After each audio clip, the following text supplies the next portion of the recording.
एक बार की बात है, एक गांव में राधा नाम की लड़की अपनी माँ के साथ रहा करती थी। कुछ दिन पहले ही राधा के पिताजी का देहांत हो गया था।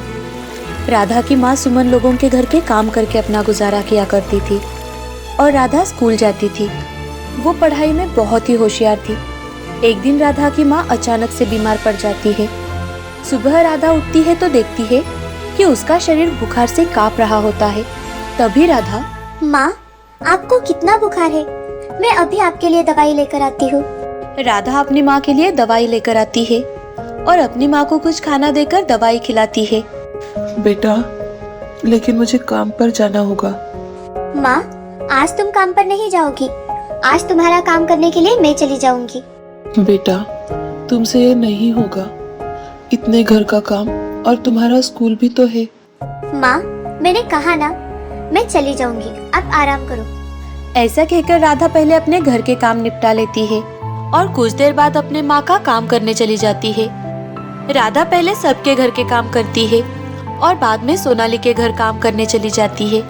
तभी सोनाली, अरे राधा, आज तुम क्यों आई? तुम्हारी माँ कहाँ है? सब ठीक तो है ना? हाँ मालकिन, वो माँ की तबीयत आज ठीक नहीं है, इसीलिए मैं आ गई। क्यों? क्या हुआ सुमन को? माँ को बहुत बुखार है और वो बहुत थक गई है। रुको, मैं सुमन के लिए खाना देती हूँ। नहीं मालकिन, मैंने घर पर खाना बनाया है। मैं थोड़ा खाना और सूप बना कर देती हूँ। ऐसा कहकर सोनाली किचन में चली जाती है और राधा अपना काम करने लगती है। राधा का काम होने के बाद सोनाली राधा को खाना देती है और उसके साथ सुमन के लिए भी डिब्बा देती है। ये सब देखकर राधा की आंखों में आंसू आ जाते हैं। तभी सोनाली, क्या हुआ? रो क्यों रही हो? मालकिन, आप बहुत अच्छे हो। तो क्या हुआ बेटा? तुम मेरी बेटी जैसी हो। भगवान ने तो हमें बच्चे नहीं दिए, लेकिन तुम्हें देखकर लगता है तुम भी हमारी बच्ची हो। सोनाली के आंखों में आंसू आ जाते हैं। राधा सोनाली से मिलकर अपने घर के लिए निकल पड़ती है और घर आकर वो अपनी माँ को सोनाली ने भेजा हुआ डिब्बा देती है। सुमन को वो खाना खाकर बहुत अच्छा लगता है। माँ, सोनाली मालकिन कितनी अच्छी है, हमेशा लोगों की परवाह करती है। हाँ बेटा, लेकिन पता नहीं भगवान उन्हें बच्चा क्यों नहीं देता। ऐसा कहकर सुमन दवाइयाँ लेकर आराम करने लगती है और राधा अपनी पढ़ाई करने लगती है। शाम के वक्त सुमन को थोड़ा ठीक लग रहा था, लेकिन फिर भी राधा उसे आराम करने के लिए कहती है। ऐसे ही कुछ दिन बीत जाते हैं। अब सुमन बिल्कुल ठीक हो चुकी थी तो वो काम पर जाने लगती है। अचानक से एक दिन सुमन फिर से बीमार पड़ जाती है और राधा उसे डॉक्टर के पास लेकर जाती है। तो डॉक्टर, देखिए, इनकी हालत बहुत क्रिटिकल है। अभी के अभी शहर के अस्पताल लेकर जाना होगा। अच्छा, तो पेशेंट के साथ कौन आया है? जी डॉक्टर, मैं उनकी बेटी हूँ। ऐसा कहकर डॉक्टर राधा को बाहर भेजते हैं। देखिए, आपकी माँ को कैंसर है और वो भी लास्ट स्टेज में है। इनके पास काफी कम समय बचा है। डॉक्टर की बातें सुनकर राधा के पैरों तले जमीन खिसक गई। राधा बहुत रोने लगती है, लेकिन अपनी माँ के सामने ऐसा जताती है जैसे उसकी माँ को कुछ भी नहीं हुआ। राधा अपनी माँ को लेकर वापस घर आती है। तभी सोनाली सुमन से मिलने आती है। राधा सुमन को सारी बात बताती है। राधा की बातें सुनकर सोनाली को बहुत दुख होता है। सोनाली राधा को गले लगा लेती है। राधा, तुम्हें किसी भी चीज की जरूरत हो तो मुझे कॉल करना। जी मालकिन। ऐसा कहकर सोनाली अपने घर के लिए निकल जाती है और राधा अपनी माँ का ख्याल रखती है।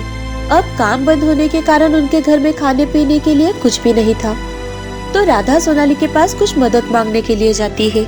मालकिन, वो मुझे कुछ पैसे चाहिए थे। घर में खाने के लिए कुछ भी सामान नहीं है। ये लो, और आज के बाद मैं तुम दोनों के लिए खाना बनाऊंगी।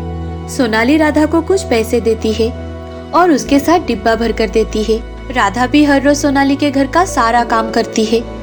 ऐसे ही कुछ दिन बीत जाते हैं और एक दिन अचानक से सुमन की मृत्यु हो जाती है। सुमन की मृत्यु के बाद राधा अकेली हो जाती है। ये सब देखते हुए उसकी मालकिन सोनाली उसकी मदद करती है। उसने राधा को अपने घर पर ही रखा और उसे अपनी बेटी जैसा प्यार देने लगी। उसने राधा को पढ़ाया लिखाया और एक काबिल इंसान बनाया और उसकी एक अच्छे परिवार में शादी भी करवा दी। राधा ने सोनाली के किए हुए उपकारों को कभी नहीं भुलाया और अपनी माँ को भी यादों में अपने दिल में संजो कर रखा। चिराग के पिताजी किसान थे। उनके पास ज्यादा पैसे नहीं थे, पर उनके घर का गुजारा अच्छे से हो जाता है। वो चाहते थे कि चिराग भी उनके साथ खेती में हाथ बटाए, पर चिराग को किसान नहीं बनना था। एक दिन चिराग खेत में काम कर रहा था। अरे क्या लड़कियों की तरह खेत जोत रहा है? जोर से हाथ चला, अंदर की मिट्टी बाहर आनी चाहिए। कर तो रहा हूँ, और कैसे करूँ? बेटा अच्छे से सीख, अगर मुझे कुछ हो गया तो घर तुझे ही चलाना है, तुझे ही खेती करके सबका ख्याल रखना है। पिताजी, मैंने आपको 10 बार कहा है, मुझे किसान नहीं बनना है, मुझे खुद का कारोबार शुरू करना है। और बेटा कारोबार शुरू करने के लिए पैसे लगते हैं, और मेरे पास उतने पैसे नहीं हैं। इतने सालों में आपने कुछ पैसे जमा नहीं किए? मैंने बस 5,000 रुपए जमा किए हैं इतने सालों में। इतने पैसों में अगर कुछ कर सकता है तो कर ले। ठीक है, मैं इससे कुछ न कुछ शुरू कर लूंगा। अगर मेरे पैसे डूबे तो मेरे पास तुझे देने के लिए कुछ भी नहीं है, फिर तुझे किसान ही बनना पड़ेगा। चिराग अपने पिताजी से 5,000 रुपए लेकर शहर चला जाता है। चिराग शहर में गली गली घूमता है, वहाँ गोदाम में काम करने वाले लोगों को देखता है। वही एक गोदाम में पुराने कपड़े बिकते थे। चिराग गोदाम के मालिक के पास जाता है।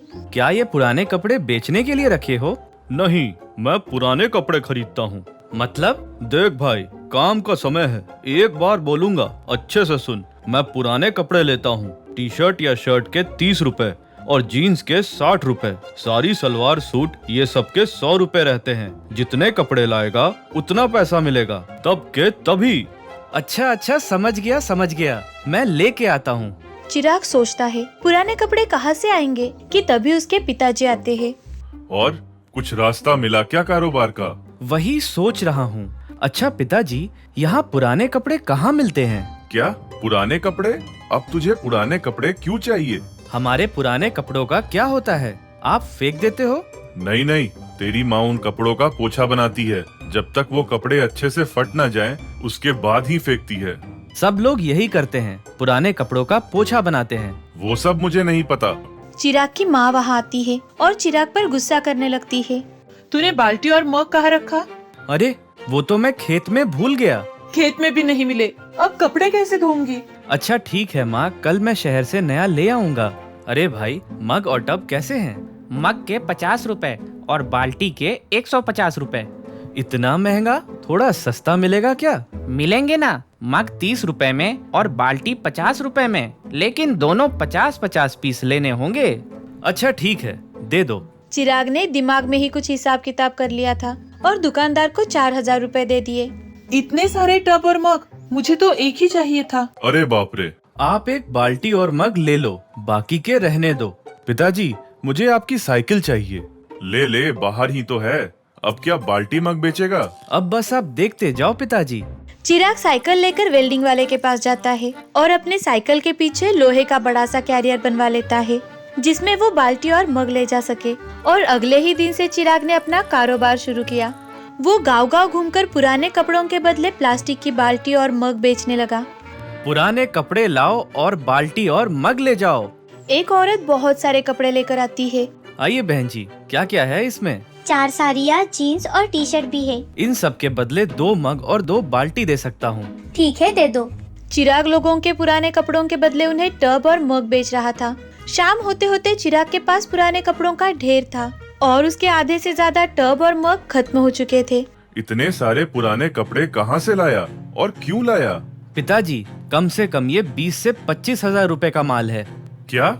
चिराग पुराने कपड़े गोदाम में दे देता है। उन कपड़ों से चिराग को 25,000 रुपए मिलते हैं। चिराग बहुत खुश होता है और वहाँ से जाने लगता है। अरे भाई रुक, 5,000 रुपए ज्यादा बनते हैं। तेरे माल में सारी ज्यादा थी। शुक्रिया सेठ। हो। अब तो सेठ तू बन गया। इतने पैसे देखकर चिराग के पिताजी खुश हो जाते हैं। 1 महीने के अंदर ही चिराग खुद का एक टेम्पो खरीद लेता है और गांव-गांव के अंदर जा जाकर पुराने कपड़े लेता है। अब उसने और भी ज्यादा प्लास्टिक का सामान खरीद लिया है। कुछ वक्त बीत जाने के बाद चिराग अपना नया घर बनवाता है।